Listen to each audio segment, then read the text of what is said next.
So yun, no, kay KGX, kumusta kayong lahat? 11 AM, no? Pasensya na, no? Ngayon lang tayo mag-update ngayon dito sa graph natin. So 71,400 yung resistance natin kahapon. So nangyari, umangat hanggang 71,700 mga lodi. So hindi na break yung 72,000, okay? So ang hinihintay talaga natin after ng 71 is yung all-time high, no? Yung all-time high before na nasa 70, tong area na to, 73.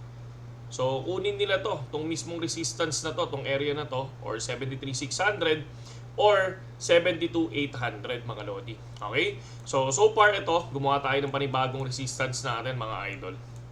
No, yung pinaka-resistance natin, ang galing din syempre sa dulo, doon tayo kumuha ng reference natin. So far, ang nakikita ko na support natin dito sa area na to is 70,500. No? Tingnan natin ha. Kasi alam niyo naman tayo, no? So ang ginagawa natin, kinukuha natin kung saan nagkakaroon ng rejection doon sa dulo, no? Sa malayo. Dito 70,500 ang support natin. Dito sa area na to ngayon, pupunta tayo, tanggalin ko lang to. Magiging 71,700 or 71,800 na natin, mga lodi. Ito yung pinaka-support natin ngayon. No? Pumalo na, pumasok na yung ating 71,400, umangat na yan hanggang 71,700 mga lods. No? Ang iniintay natin ma-break ito, tong area na to. No? Ito yung 71,800 or 71,69. So ayan yun. And then tayo dito sa Facebook natin mga lodi. No, nagpo-post tayo dito. Ito na yun. Break. May 71,400 resistance. Huwag pakasigurado mga idol. Bantay. Okay, yun yung sinatawag natin na minsan kasi nare-reject siya. Katulad ng 70,000, di ba? Alam mo yun? Yung 70,000, bago makuha yung 70,000, dalawang beses siya na-reject. Ganon din yung 71, no? Ganon din yung 71, dalawang beses na-reject din yung 71. And then ngayon, may 74, umangat naman yan ng 300 USDT. So, sabi ko nga sa inyo, mas maganda kung kapag ka-profit na, ay kapag happy na, profit na. Kumbaga, huwag tayong umasa dun sa mataas na profit na parang to the moon na tinatawag nila, di ba?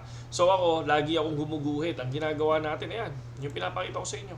No, once makuha yan, katulad nito, nung nakuha to, syempre, take profit sa gitna, di ba? And then dito, sa area na to, huwag mo nga asahan na may break ka agad, di ba? Yun yung sinasabi natin lagi. Huwag mo nga asahan na may break agad dyan. So ako, ang ginagawa ko, titipi ako sa kalahati and then hihintayin ko tong ngayon ma-break. Doon ako babanat.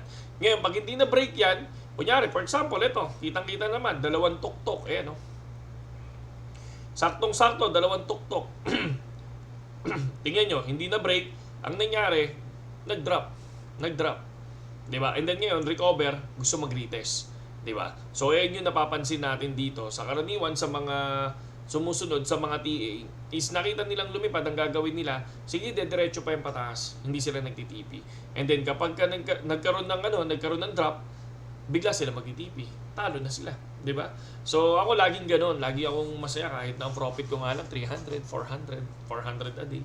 Parang ganyan, di ba? So, makakuha ka ng or 400 kada trade, 1,000. Iba-iba kasi tayo ng ng kasiyahan. Ako doon, masaya na ako sa ganun eh. Kaya sa ganung area naman, so sa 300, kung naka times 50 ka, so panalo ka na nun.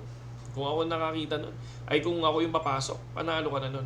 No? Okay, so next, ano yung pwede natin ibigay ngayon? So far, Webes ngayon, bukas, papasok yung weekend. So ito yung mga reels natin kahapon, rejected. Pinapakita natin lahat yan, nag-video pa tayo. So, minsan nauuna yung video natin dito sa Crypto Tambay, no? Kesa dito sa YT, mga lodi. And then marami nagsasabi kasi, marami nagtatanong.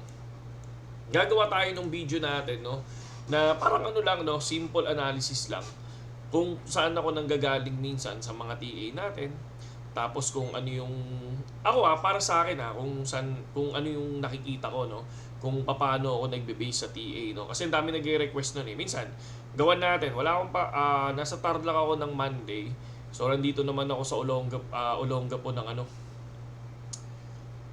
Ngayon, start ngayon Webes hanggang Friday. So subukan natin gumawa na step by step, no? Yung hindi naman sa step by step, yung kumbaga kung ano lang yung tinitingnan ko mga lods, no?